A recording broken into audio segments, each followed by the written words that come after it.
Hello guys, welcome back to our channel YV దెయ్యాల దారి. ఈ ఛానల్లో ప్రతిరోజు కూడా సరికొత్త హారర్ స్టోరీస్ మీకోసం వస్తూ ఉంటాయి. సో ఈ ఛానల్ని ఇప్పుడే సబ్స్క్రైబ్ చేసుకుని బెల్ని ఆల్లో పెట్టుకోండి. ఇంకెందుకు ఆలస్యం, ఈరోజు స్టోరీలోనికి మనమైతే వెళ్ళిపోదాం. రాత్రి ఇంచుమించు 9:30, 10 ఈ మధ్య ప్రాంతంలో చుట్టూ కూడా దట్టమైన చీకటి అలుముకున్నటువంటి ఆ సమయంలో అప్పుడే అటు ఇటు చూస్తూ ఎవరైనా వస్తారేమో అని ఆశగా ఎదురు చూస్తూ ఉన్నాడు భూపయ్య. రిక్షా నడుపుకుంటూ తన యొక్క జీవనాన్ని కొనసాగించే వ్యక్తి ఎప్పుడూ కూడా ఎవరి దగ్గర చేయి చాపడు. కేవలం కష్టపడి సంపాదించిన దాని మీదే తన కుటుంబం ఇంకా తను జీవనం కొనసాగిస్తూ ఉంటారు.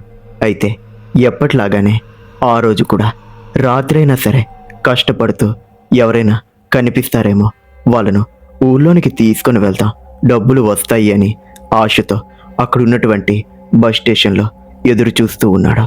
కానీ ఎవరు రావడం లేదు. బస్ అయితే వచ్చింది, కానీ అందులో 2-3 ప్రయాణికులు మాత్రమే ఉన్నారు. వాళ్ళు కూడా దగ్గర వాళ్ళు కావడంతో ఎవ్వరూ కూడా అసలు రిక్షాను మాట్లాడుకోలేదు. ఇదేంటి ఈరోజు ఒక్క గిరాకీ కూడా లేదు, కనీసం ఒకరైనా వస్తే బాగుండు, ఎలానో ఊళ్ళోనికి ఇప్పుడే వెళ్ళిపోతాను కదా, కానీ ఆ చీకటి దారిలో ఒంటరిగా వెళ్ళడం కంటే ఎవరైనా తోడుంటే అలా మాట్లాడుకుంటూ కాలక్షేపంగా వెళ్ళిపోతే డబ్బులు వస్తాయి, ధైర్యంగా కూడా ఉంటుంది. సరేలే, ఏం చేస్తాం, ఎలానో ఒకలాగా వెళ్ళిపోవాలి అని అనుకుంటూ తన రిక్షా ఎక్కి మెల్లగా నడపడం మొదలుపెట్టాడు. ఇంకా అలా ముందుకు వెళ్తూ ఉంటే అప్పుడే రిక్షా ఎందుకో ఒక్కసారిగా ఊగినట్టు అనిపించింది.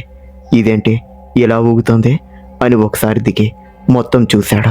అంతా బాగానే ఉంది, కానీ ఎందుకు అలా షేక్ ఇచ్చిందో తనకు అర్థం కాలేదు. కొంప తీసి అటువైపు వెళ్ళొద్దు అని రిక్షా ఏమైనా చెప్తోందా ఏంటి?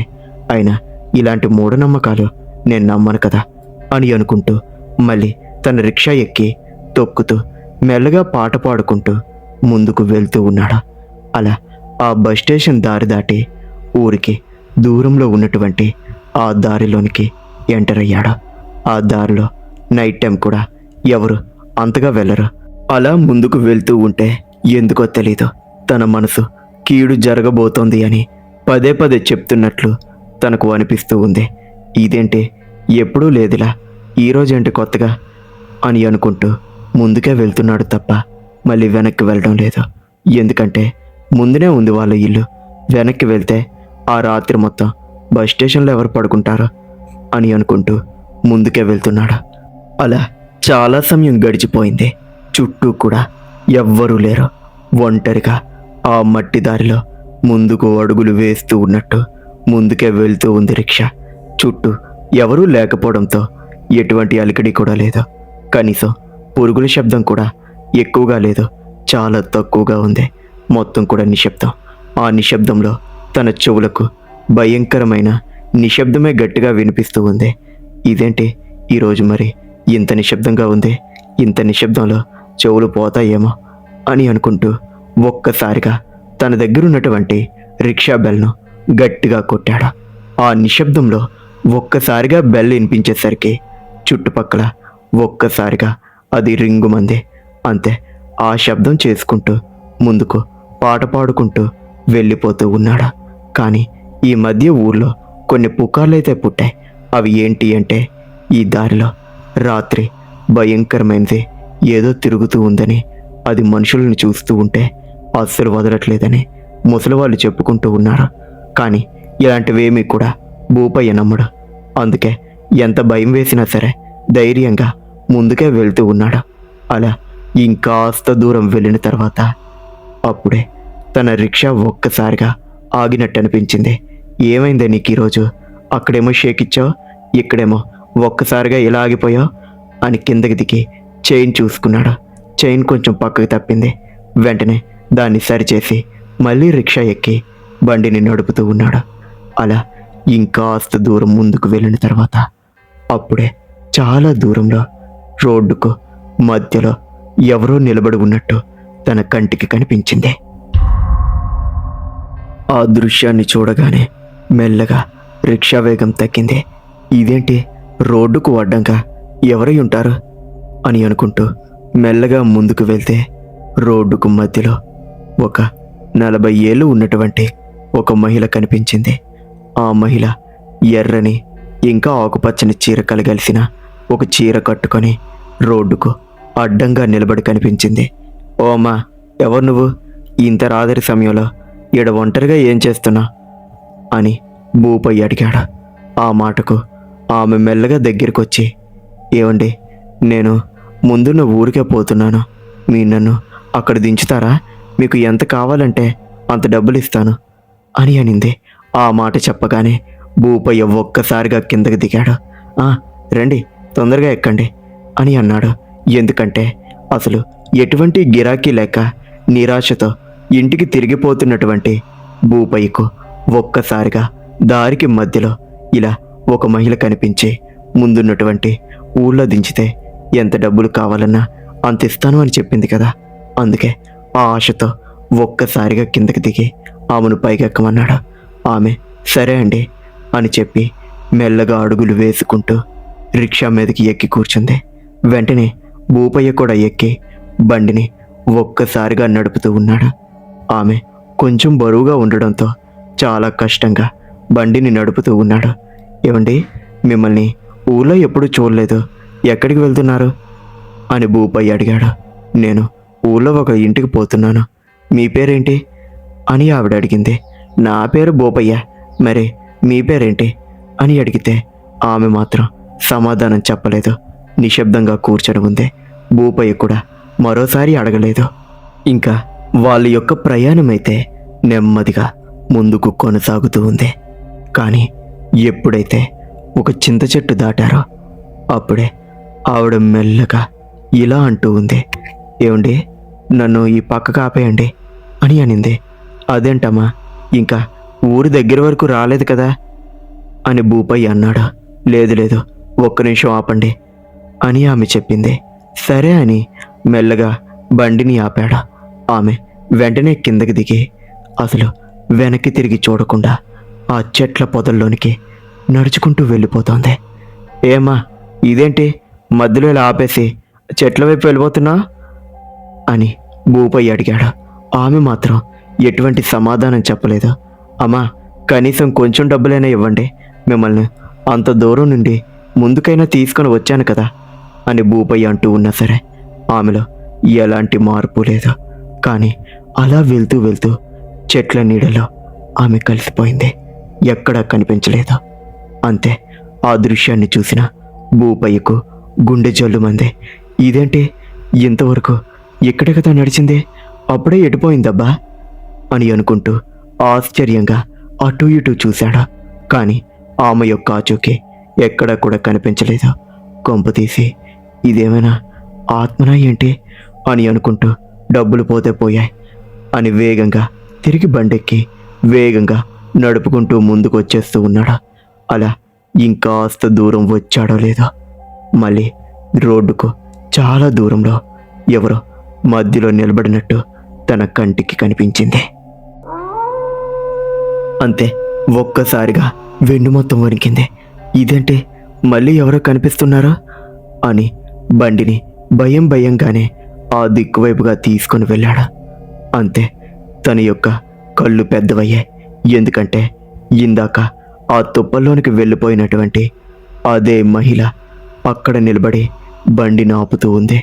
ఆ దృశ్యాన్ని చూసిన భూపయ్యకు నోట మాట రావడం లేదు.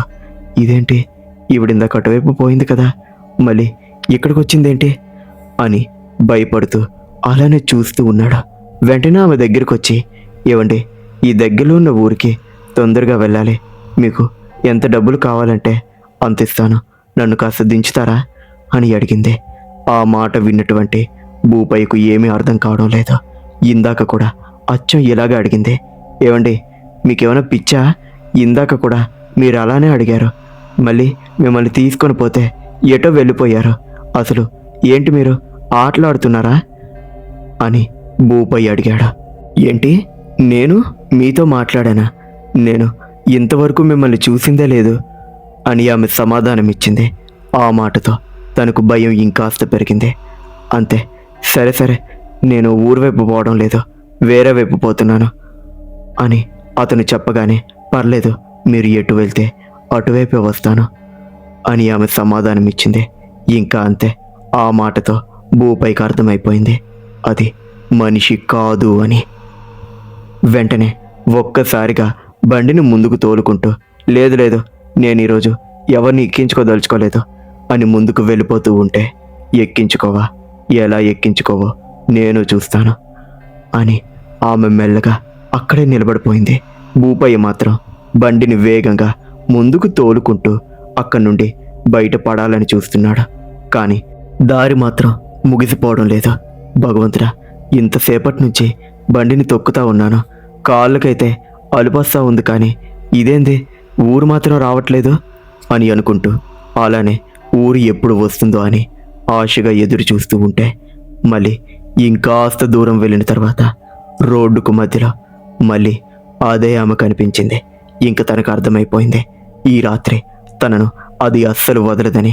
అక్కడ అస్సలు ఆపకుండా వేగంగా ముందుకు వెళ్ళిపోతూనే ఉన్నాడు. ఆమె మాత్రం బండిని ఆపమని అంటూ ఉంది. అప్పుడు కూడా ఆపకుండా దాటుకొని ముందుకు వెళ్తే, ఇంకాస్త ముందుకు పోతే అప్పుడే తన రిక్షా ఒక్కసారిగా బరువెక్కినట్టు తనకు అనిపించింది. ఇదేంటి, రిక్షా ఒక్కసారిగా బరువెక్కింది అని మెల్లగా వెనక్కి తిరిగి చూశాడు. వెనక్కి తిరిగి చూడగానే తన గుండె ఆగిపోయినంత పనైంది. ఎందుకంటే ఆ రిక్షాలో అదే మహిళ కూర్చొని కనిపించింది. అంతే, ఒక్కసారిగా అరుస్తూ, ఏయ్, నా బండి ఎప్పుడెక్కావు నువ్వు అని అన్నాడు. ఆమె మాత్రం చిన్నగా నవ్వుతూ, నువ్వే కదా నన్ను ఎక్కించుకున్నావు, అయినా ఊరి దగ్గర దింపుతాను అన్నా, ఇదేంటి ఇక్కడ ఆపేస్తున్నా, తొందరగా పో అని ఆమె అనింది.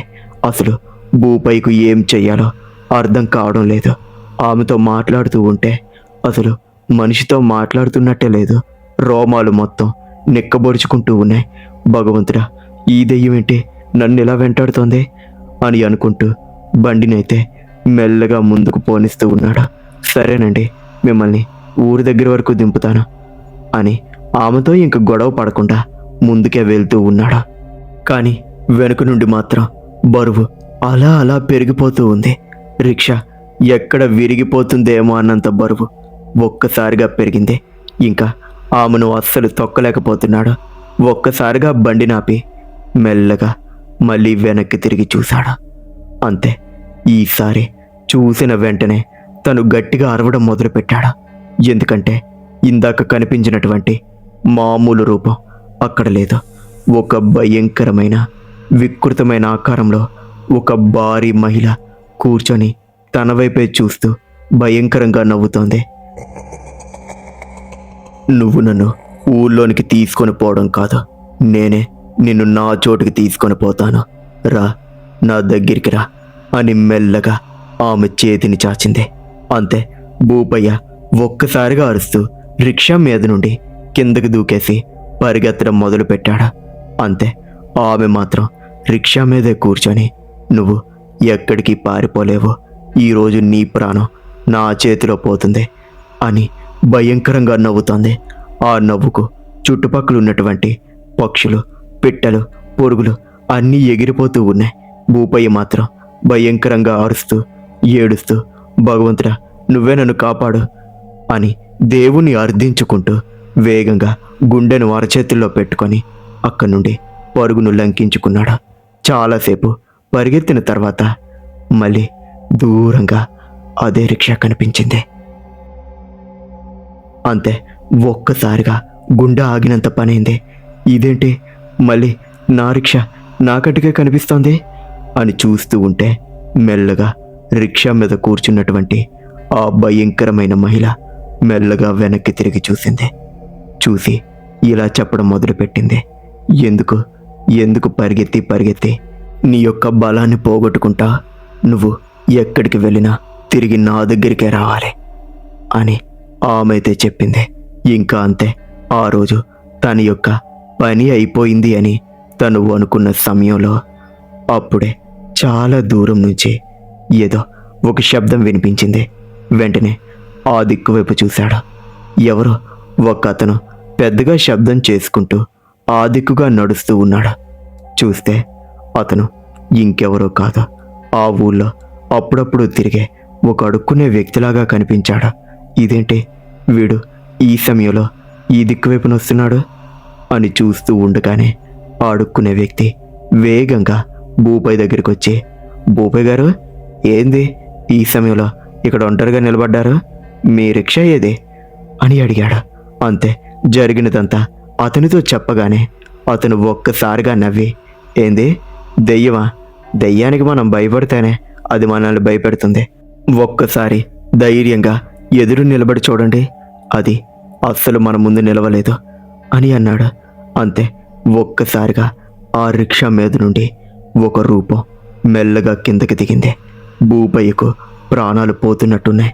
అదుగోరా, అది చూడు ఎంత భయంకరంగా ఉందో అని భూపయ్య అతనితో అనగానే అతను ఒక్కసారిగా దానిని చూసి తన దగ్గర ఉన్నటువంటి ఏదో ఒక కర్రను తీశాడు.